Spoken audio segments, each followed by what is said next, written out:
고넬료 가난한 마음을 소유한 자라는 제목으로 하나님 말씀 전합니다. 지난 시간 베드로가 환상 중에 하나님께서 고넬료를 만나고 그에게 복음을 전하라. 그래서 그 환상 중에 부정한 동물들을 잡아먹으라 말씀하셨던 내용들을 우리가 나눴습니다. 베드로가 하나님이 주신 환상이 무슨 뜻일까 생각하고 있을 때 그때 마침 이제 가이사랴에서 고넬료가 보낸 사람들이 베드로가 있는 곳까지 도착을 했습니다. 성령님께서는 다시 한번 베드로에게 감동을 주시면서 이게 그만큼 어려운 일이에요. 베드로가 이방인에게 찾아가서 복음을 전한다. 이게 그만큼 어려운 일이니까 하나님이 기도 중에 환상을 통해서 말씀을 3번씩이나 반복해서 하셨고 또 그 사람이 도착하니까 또 성령이 감동을 통해서 아무 의심하지 말고 내 큰 계획이 있으니까 너는 무조건 따라가서 저들에게 복음을 전하라 그렇게 말씀을 하시는 것이죠. 이방인에게 복음을 전한다는 것, 이게 굉장히 파격적인 일인 것입니다. 왜냐하면 유대인들에게 있어서 이방인들은 은혜 받을 대상이 아니에요. 저 사람들은 은혜와는 상관없는 부류들입니다. 이 유대인들의 머릿속에는 은혜는 선택받은 유대인들만 은혜를 받는 거고 이방인들은 사람이 아니에요. 사람 취급을 안 합니다. 그냥 짐승, 지옥에 계속 지옥의 불이 타올라야 되는데 이 지옥 불이 꺼지면 안 되잖아요. 그래서 땔감이 많이 필요한데 하나님께서 그 땔감으로 이방인들을 많이 만들어 놓으신 이유가 지옥의 땔감으로 쓰려고 그렇게 만들어 놨다라고 이 유대인들이 실제로 그렇게 믿었습니다. 그러므로 유대인들의 이 사고 구조 속에는 이방인은 절대로 은혜를 받을 수 없다라고 하는 문장이 새겨져 있는 것이죠. 그러니까 베드로 입장에서는 하나님께서 이방인에게 가라고 하니까 그냥 강권적으로 역사하셔서 막 미니까 가기는 하지만 이방인 고넬료 가정에 이렇게 놀라운 성령의 역사가 나타날 것이라고는 전혀 기대하지 못했을 것입니다. 베드로 입장에서 생각해 보면 고넬료는 첫 번째로 이방인이에요. 이 사람은 구원에서 제외되어 있죠. 또 개종을 하긴 했지만 완전 개종자가 아니라 부분 개종자입니다. 완전 개종은 어디까지 가야 돼요? 할례 받는 것까지 가야 이 사람이 완전히 개종하고 유대교로 들어온 것이지 할례를 안 받은 개종자는 완전히 개종했다라고 인정해 주지를 않았어요. 그래서 이렇게 부분 개종자들을 관용적으로 뭐라고 표현했냐면 여호와를 경외하는 자, 이 사람의 믿음이 신실해서가 아니라 부분 개종자라고 하는 표현을 그렇게 쓴 거예요. 그래서 사도행전 10장 2절에도 보면 이렇게 나오죠. 시작.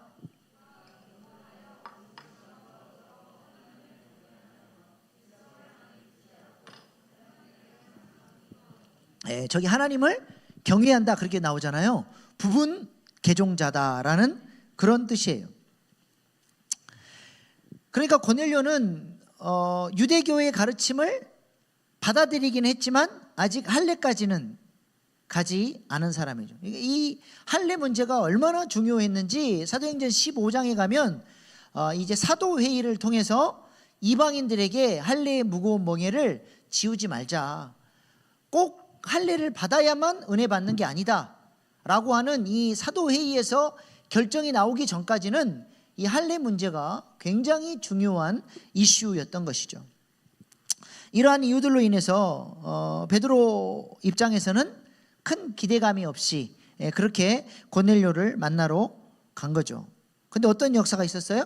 오순절 성령의 마가다락방에 임했던 그 성령의 임재가 똑같이 이방인의 가정인 고넬료와 그의 가족들과 그곳에 모인 모든 사람들에게 성령의 불이 떨어지게 됩니다. 이것은 기독교의 놀라운 역사, 성교의 역사를 새로운 장을 여는 엄청난 사건이 되는 것이죠. 특별히 예루살렘 교회 지도자인 베드로를 통해서 이방 선교의 첫 열매로 이렇게 이방 선교가 열릴 수 있도록 하심으로써 앞으로 이제 교회는 땅끝까지 복음 증거하는 사명을 감당하는 교회로 이제 나아가게 되고, 또 추후에 사도 바울이 이방인의 사도로서 이방인들에게 복음을 많이 전하게 되는데, 그때 그것을 방해하지 않고 예루살렘 교회가 사도 바울을 사도로 인정하면서, 사역자로 인정하면서 그 이방인의 선교를 잘 감당할 수 있도록 뒤에서 밀어주는 역할을 할 수 있도록 하나님께서 이 예루살렘 교회, 특별히 베드로라고 하는 지도자가 먼저 이방인에게 복음을 전하고 성령 받는 것을 경험하게 함으로써 이방 선교의 장애물이 되지 않도록 하나님께서 그렇게 지금 역사를 하신 것입니다. 오늘은 특별히 고넬료가 은혜 받는 장면을 좀 살펴보면서 은혜가 어떻게 부어지게 됐는지 그 말씀을 보면서 우리도 오늘 이 밤에 하나님 앞에 은혜를 구하는 귀한 시간 될 수 있기를 소망합니다. 먼저 오늘 본문 24절 말씀 같이 보겠습니다. 시작. 이튿날 가이사랴에 들어가니 고넬료가 그의 친척과 가까운 친구들을 모아 기다리더니. 아멘. 베드로가 가이사랴에 도착해서 보니까 고넬료가 혼자 기다리는 게 아니라 그의 가족들과 주변의 친한 친구들, 끌어모을 수 있는 사람들은 다 끌어모아서 베드로를 기다리고 있었다는 것입니다. 이렇게 사람들까지 다 끌어모아서 고넬료가 베드로를 기다리고 있는 이유가 뭐예요? 뭐 때문에 그렇게 했을까요? 오늘 본문 33절에 보면 그 이유를 이야기해요. 시작. 내가 곧 당신에게 사람을 보내었는데 오셨으니 절하였나이다. 이제 우리는 주께서 당신에게 명하신 모든 것을 듣고자 하여 다 하나님 앞에 있나이다. 아멘. 예, 베드로를 통해서 전해주시는 하나님의 말씀, 복음을 듣고 싶어서 지금 모여 있다는 것입니다. 얼마나 이 시간을 사모했는지, 이 시간이 얼마나 소중한 시간인지 고넬료는 사랑하는 모든 사람들이 와서 이 말씀을 같이 듣고 같이 은혜 받기를 원했다는 것이죠. 그만큼 고넬료의 마음 가운데 기대감이 있었고, 또 하나님의 말씀을 듣고자 하는 갈망, 사모함, 또 열린 마음으로 베드로를 기다리고 있었다는 것입니다. 좋은 곳에 가면 사랑하는 사람이 생각이 나잖아요. 그죠? 여기 꼭 우리 가족들 다시 데리고 와야 되겠다. 이게 사랑하는 사람이 있으면 좋은 것을 나누고 싶고 공유하고 싶은 거예요. 고넬료의 마음 가운데는 이 시간이 너무 소중한 거죠. 천사를 통해서 하나님께서 먼저 환상을 통해서 보여주셨고, 베드로를 초청하라고 하셨고, 하나님이 보내주신 이 사람을 통해서 하나님께서 내게 들려주실 소중한 메시지가 있다라고 하는 이 기대감, 그리고 이 시간을 소중하게 생각하며 베드로는 기다리고 있었던 거예요. 그러니까 베드로가 와서 설교를 할 때 베드로가 설교를 잘하는지 못하는지, 뭐 외모가 어떤지, 그 사람의 학벌이 어떤지, 그런 게 중요한 게 아니에요. 지금 베드로가 전해주는 말씀은 곧 어떤 말씀이에요? 하나님이 이 사람을 통해서 나에게, 이 사람 목자를 통해서 나에게 들려주시는 하나님의 음성이다라고 하는 100% 신뢰, 열린 마음으로 베드로의 입에서 나오는 모든 말씀이 나를 향한 하나님의 말씀이라고 하는 믿음을 가지고 들으려고 하는 열린 마음의 자세를 가지고 기다리고 있었다는 것입니다. 씨 뿌리는 비유를 통해서 우리 주님께서 어떤 마음의 씨앗이 떨어져야 30배, 60배, 100배의 결실을 맺는다고 말씀하셨습니까? 좋은 땅, 옥토에 떨어져야 돼요. 누가복음 8장 15절 말씀 보세요. 그 옥토가 뭐냐? 시작. 좋은 땅에 있다는 것은 착하고 좋은 마음으로 말씀을 듣고 지켜 인나로 결실하는 자니라. 아멘. 좋은 땅에 떨어졌다는 것은 띄워주세요. 그대로. 하나님의 말씀이 착한 마음, 말씀 그대로 띄워주세요. 좋은 마음으로 말씀을 듣고 잊어버리는 게 아니라 그 말씀을 마음에 잘 지켜서 어디까지 가요? 인내로 결실까지 가는 거예요. 그래서 말씀을 어떤 자세로 들어야 되냐? 착하고 좋은 마음으로 들어야 돼요. 말씀을 평가하고 저 말씀이 어떻네 저쩌네, 그게 아니라 이 말씀은 내게 주신 하나님의 음성이다. 이 자세가 필요하다는 거죠. 그러면 착하고 좋은 마음은 어떤 마음이냐? 같은 말씀을 다루는 마가복음 한번 더 보십시다. 마가복음 4장 20절 시작. 좋은 땅에 뿌려졌다는 것은 곧 말씀을 듣고 받아 30배나 60배나 100배의 결실을 하는 자니라. 아멘. 아멘. 좋은 땅에 말씀이 뿌려지는 것은 말씀을 듣기만 하면 30배, 60배, 100배의 결실을 얻는 게 아니라 듣고 받아. 이 바다가 중요해요. 바다가. 이 바다의 헬라어가 파라데코마이라고 하는 단어인데요. 파라는 가까이 있다, 옆에 있다 그런 뜻이고, 데코마이는 기쁨으로 영접하고 기쁨으로 수용하고 기쁨으로 받아들인다는 뜻이에요. 그래서 성경에서는 이 파라데코마이를 영접한다라는 단어로 많이 번역이 되어 있어요. 기쁜 마음으로 받아들이는 것. 그러므로 하나님의 말씀을 착하고 좋은 마음으로 받는다는 것은 무엇을 의미하는 거냐? 하나님이 말씀이 들려질 때, 예배 때, 성경을 읽을 때 어떤 자세로 듣는 거예요? 하나님의 말씀이다 그러면 바로 옆에 가서 하나님 말씀하십시오. 제가 듣겠습니다. 기쁨으로 그 말씀을 받아들이려고 하는 이 자세, 이 자세가 바로 파라데코마이고, 이 자세가 바로 착하고 좋은 마음이라는 거예요. 하나님의 말씀이다 그러면 딱 옆에 달라붙어서 하나님 제가 듣겠습니다. 말씀하십시오. 강아지들이 주인이 먹는 음식 부스러기라도 먹으려면 어떻게 해요? 저 멀리 있어요. 상 밑에 와서 딱 대기하고 있어요. 바로 옆에 와 있는 거예요. 그리고는 얘가 타는, 말을 못하니까 얘가 타는 눈빛으로 하나만 떨어뜨려라, 하나만 떨어뜨려라.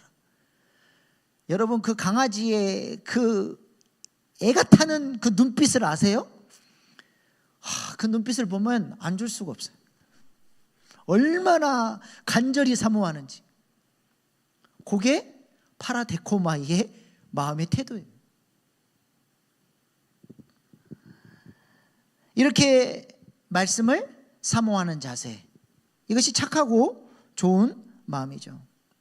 여러분은 말씀이 선포되어질 때, 말씀이 들려질 때 여러분은 어디에 앉아 계십니까? 지금 이 시간에 앞에 앉았냐 뒤에 앉았냐 그거를 물어보는 게 아니에요. 여러분의 지금 마음의 태도가 파라데코마이 하고 있냐, 하나님의 음성을 듣고 싶어서, 이것이 나를 향한 하나님의 음성이라고 하는 자세를 가지고 한 말씀이라도 놓칠까 봐, 하나님 저는 은혜가 필요합니다, 하나님의 음성이 듣고 싶습니다, 이런 겸손한 태도를 가지고 하나님의 말씀 앞에 바짝 달라붙어서 하나님 제게 말씀해 주십시오, 이런 마음의 태도가 있냐라고 묻고 있는 거예요. 그런 열린 마음, 하나님의 음성을 듣고자 하는 마음, 그 마음이 옥토와 같은 마음이요, 착하고 좋은 마음이라는 것입니다. 지금 고넬료가 이런 마음으로 베드로를 초청했고, 그 얼굴 보자고 초청한 게 아니라 그를 통해서 역사하신 하나님, 그를 통해서 말씀하시는 하나님의 음성을 듣고 싶어서 그렇게 사모하고, 혼자만이 아니라 어떻게 해서든지 사람들을 다 끌어모아서 같이 이 은혜를 누리고 싶어서 이렇게 사람들을 모아놓고 기다리고 있었다는 것이죠. 그러니까 어때요? 베드로가 도착했다는 소식이 딱 들려지니까 고넬료가 어떻게 행동합니까? 오늘 25절 말씀 한번 보십시다. 시작. 마침 베드로가 들어올 때에 고넬료가 맞아 발 앞에 엎드려 절하니. 아멘. 아멘. 고넬료가 누구예요? 로마 장교예요. 지금 이스라엘을 지배하는 식민 지배자예요. 베드로는 갈릴리 어부 출신이에요. 학력으로 보나 사회 지위로 보나 이거 뭐 비교할 수 없는 사람이죠. 근데 저 사람 안에 하나님이 역사하시고, 저 사람을 통해서 하나님께서 일하시고, 저 사람을 통해서 하나님이 내게 말씀하신다고 하니까 종이 주인에게 엎드리듯이 납작 엎드려져서 환영하고 영접을 하고 있습니다. 어떤 사본에는 이 장면을 이렇게 묘사하는 사본도 있어요. 베드로가 가이사라에 가까이 왔을 때 하인 중에 하나가 달려나와 그가 도착했다고 알렸다. 그러자 고넬료가 뛰어나와 그를 맞이하였다. 고넬료가 얼마나 기쁘게, 얼마나 사모하면서 베드로를 환영했는지 짐작케 하는 그런 묘사죠. 지금 고넬료의 마음 가운데는 파라데코마이의 마음의 자세가 차고 넘치는 거예요. 기쁨으로 베드로를 모셔드리는데 그 로마 장교가 납작 엎드리니까 베드로가 깜짝 놀란 거예요. 그래서 그냥 얼른 일으키면서 그러지 말라고, 나도 사람이라고, 나는 메신저에 불과하다고. 이 사도들에게 있어서 항상 경계했던 것이 이 자세예요. 사도행전 14장에도 보면 루스드라에서 바울 일행이 못 걷는 사람, 장애인을 일으켜요.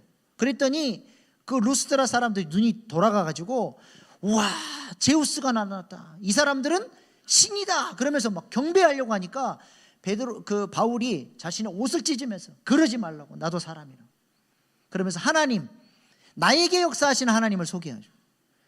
항상 하나님의 영광을 자기가 차지할까 봐 항상 두려워하는 자세를 가지고 이 사역자들, 이 사도들이 사역을 한 거예요. 왜냐하면 그들 안에 너무 놀라운 역사들이 일어나니까. 그래서 지금 하나님의 말씀을 사모함으로 받고자 하는 그 겸손한 사람과 나도 사람이다라고 나에게 절하지 말라고 하는 이 겸손한 베드로, 이 겸손한 사람과 겸손한 사람이 둘이 만나는 이 역사적인 현장이 성교의 역사의 물줄기를 바꾸고 이제 주님께서 그토록 강조하셨던 땅끝까지 복음 전하는 이 성교의 역사가 첫 출발되는 역사가 일어나게 된 것입니다. 고넬료를 보면 딱 은혜 받을 자세가 되어 있잖아요. 귀에 피를 바른 거예요. 귀. 출애굽기 21장에 보면 종이 귀에 피를 바르죠. 항상 주인의 음성을 듣고 살겠다. 겸손하게. 아침에 눈을 뜨면 종은 자기가 하고 싶은 일을 해요? 주인이 원하는 일을 해야 돼요? 주인이 원하는 일을 해야 돼요. 그래서 종은 귀에 피가 발라진 존재예요. 주님, 주인님 말씀하십시오. 제가 듣겠습니다.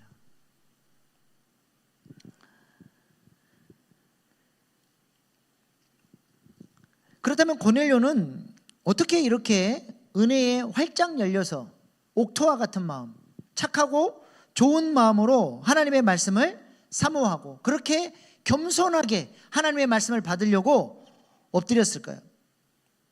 내가 결단한다고, 말씀을 잘 들어야지 결단한다고 마음이 열립니까? 그럼 마음이 열리나요? 사람 마음이 그렇게 쉽게 열리면 교회 사역이 어려울 게 하나도 없죠. 지금 우리 목자 리더들 모임 1시간 넘게 그 얘기하다 왔어요. 아니, 사람 마음이 그렇게 쉽게 열리면 목회가 어려울 이유가 하나도 없어요. 어떻게 고넬료는 그렇게 겸손한 자세로 하나님의 말씀 앞에 열려있고 옥토와 같은 마음을 가질 수 있었을까요? 엠마오로 내려가는 두 제자가 핍박과 고난, 예수님이 십자가에 못 박혀버리고 좌절한 채 예루살렘을 떠나서 사명의 자리를 떠나서 터덜터덜 길을 걷고 있었습니다. 그 엠마오 도상에서 그들은 예수님을 만나게 되고 예수님으로부터 말씀을 듣게 됩니다. 그때 제자들의 마음 안에 어떤 일이 일어나죠? 누가복음 24장 32절 말씀 보세요. 시작. 그들이 서로 말하되 길에서 우리에게 말씀하시고 우리에게 성경을 풀어주실 때에 우리 속에서 마음이 뜨겁지 아니하더냐 하고. 아멘. 예수님의 말씀을 듣다 보니까 그들의 마음이 불같이 뜨거워지고 뜨거움이 올라오고, 여러분들도 말씀 듣다가 마음이 뜨거워지는 경험을 해보신 적 있으십니까? 나도 좀 저 말씀대로 살아봐야 되겠다. 뜨거운 마음을 가지고 결단하고 하나님 저렇게 살게 해주세요. 눈물로 결단하며 기도하신 적이 있습니까? 그 뜨거움이 어떻게 생기냐는 거예요. 그 뜨거움이 어떻게 그 말씀대로 살아보고자 하는 그런 열린 마음이 생기냐는 거예요. 누가복음 24장 45절 말씀 보십시다. 시작. 이에 그들의 마음을 열어 성경을 깨닫게 하시고. 아멘. 주어가 생략되어 있어요. 누가 그들의 마음을 열었어요? 누가? 예수님이.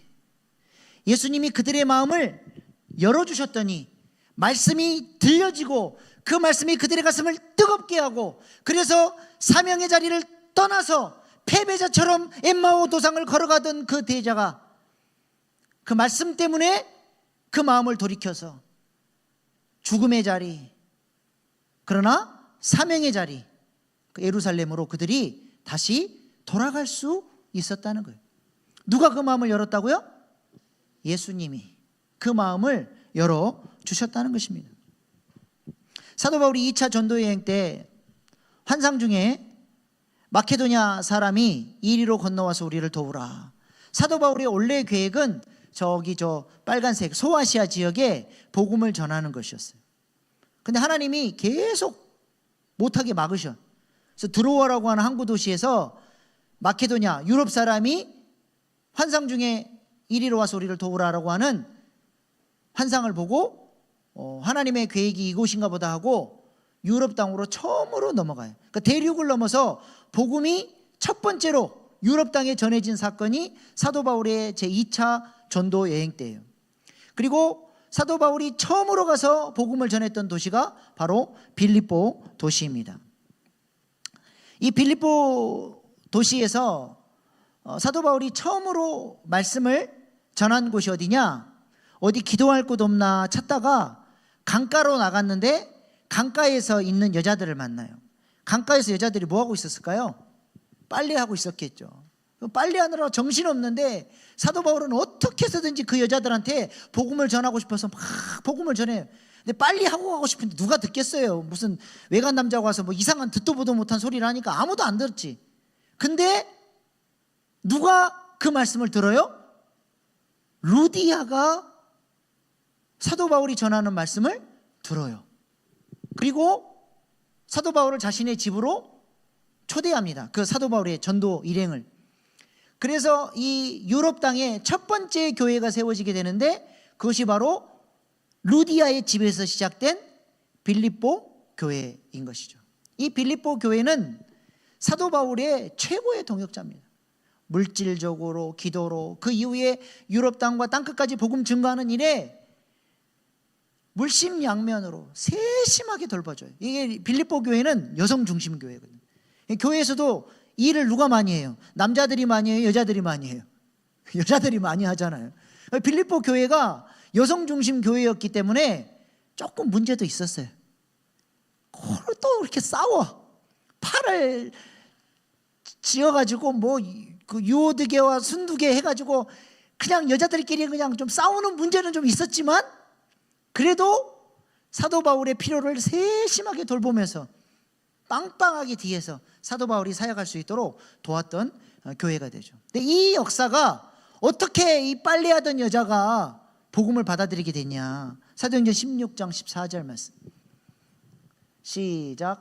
두아디라시에 있는 자색옷감 장사로서 하나님을 섬기는 루디아라 하는 한 여자가 말을 듣고 있을 때 주께서 그 마음을 열어 바울의 말을 따르게 하신지라. 아멘. 아멘. 누가 그 마음을 열어주셨다고요? 주께서. 우리 예수님이 사도 바울의 복음을 들을 수 있도록 아무리 좋은 말씀이어도 마음이 닫혀 있으면 안 들립니다.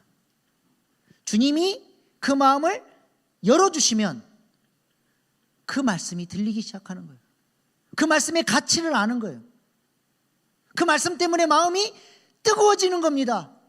그리고 그 말씀이 30배, 60배, 100배의 결실을 맺는 단계까지 나가도록 역사해 주신다는 것이죠. 귀가 있다고 다 듣는 게 아니에요. 말씀을 통해 은혜 받고 내가 마음이 뜨거워진다? 내가 잘났고 내 지식이 높고 내가 신앙생활의 수준이 높고 이 교회의 뭐 높은 직분이기 때문에 내게 그 말씀이 들려주고 내 가슴이 뜨거워지는 게 아니라 누가 여러분의 마음을 열어주고 계시는 거예요? 성령님이 여러분의 마음을 열어주고 계시는 거예요. 말씀이 들려도 아무런 감동이 없다. 마음이 닫혀 있는 겁니다. 그래서 우리는 뭐 해야 됩니까? 주께서 내 마음을 열어주시도록, 주님의 음성을 들을 수 있도록, 주님 제 마음을 항상 열어주십시오. 파라데코마이 하는 자세로 하나님의 말씀을 대하게 하십시오. 귀에 피를 바르고 주님 제가 듣고 싶습니다. 고독의 시간으로 나아가서 일부러 시간을 정해놓고 하나님과 깊이 교제하는 시간을 갖는 거예요.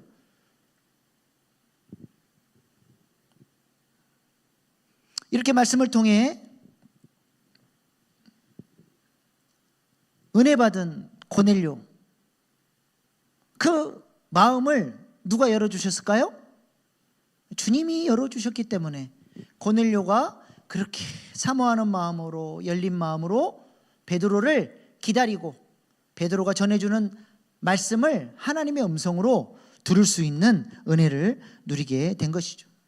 특별히 착해서가 아니에요. 하나님의 전적인 은혜입니다. 그는 사실 은혜 받기에 너무나 불리한 조건을 가진 사람 아닙니까? 이방인이었고 부분적인 개종자였고 더군다나 로마의 기득권층으로서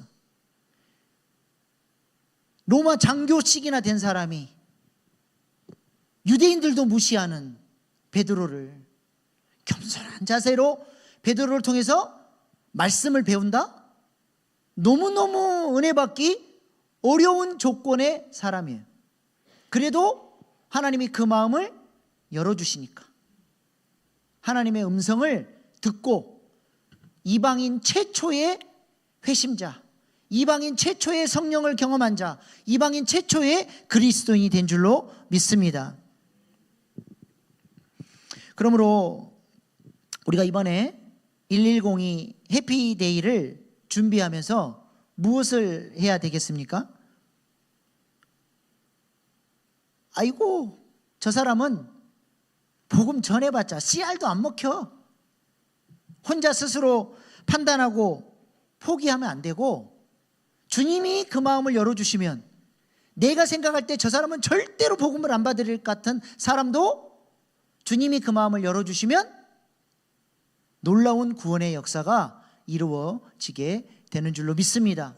우리는 내가 할 일만 하면 돼요. 나머지는 주님이 책임져 주시는 거죠. 아무리 인간적인 판단으로 저 사람은 절대로 마음을 열 사람이 아니라서 복음을 전하기가 좀 껄끄럽다. 그건 내 생각이죠. 우리 주님이 마음을 열어주시면 복음의 씨앗이 떨어지고 30배, 60배, 100배의 결실을 맺는 역사가 일어나게 되리라 믿습니다. 그러므로 기도가 중요합니다.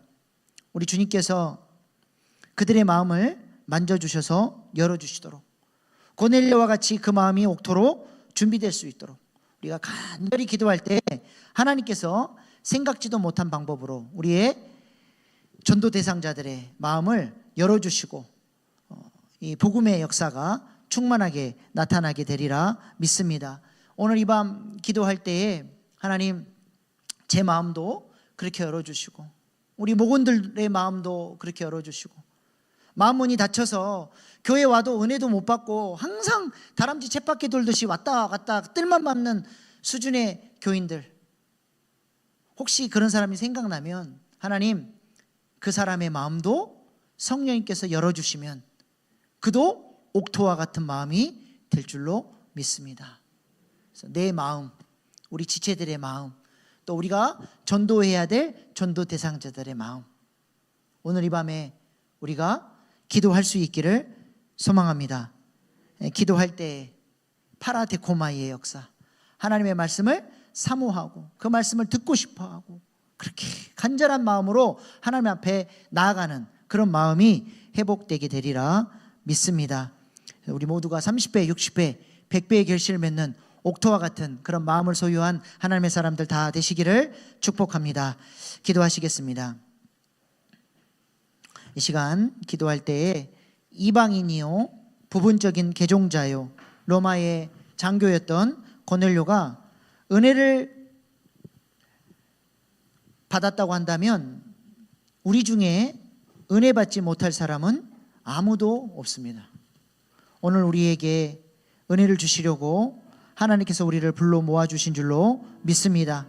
하나님, 우리의 마음의 문을 열어주시고 옥토와 같은 마음 되게 하여 주셔서 30배, 60배, 100배의 결실을 맺는 하나님의 사람 되어지게 하여 주시옵소서.